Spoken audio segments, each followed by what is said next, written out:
All right, so you want to keep working until you have about 6 inches of your old yarn left, and it's going to be the same adding yarn in if it's in the middle of a stitch or at the beginning of a stitch or at the end of the row.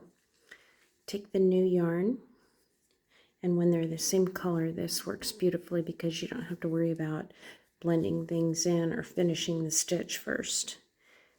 Hold them together and finish your stitch.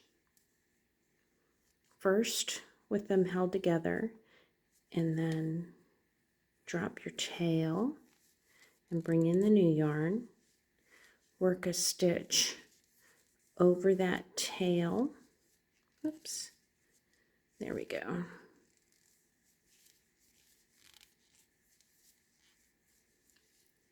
And then on the next stitch, I'm going to weave this tail in as I'm working.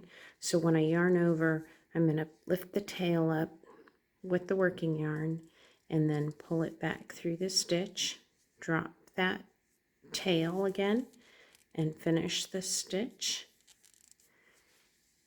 And as I continue working, I'm going to bring that tail in. I brought it in here again on this stitch here. You don't want to keep pulling it in for the entire stitch. There, I'm going to work just over it. And by doing this, then you can work that tail in without having to weave it in later. On this one, I work over the stitch to begin with, and then on my first yarn over and pull through this double crochet, then I can pick up that tail and work it into there. And then when you get to a spot and you've worked in a good amount of that tail, then you can simply snip it. So I could go ahead and cut it here, and I wouldn't have to weave it in later.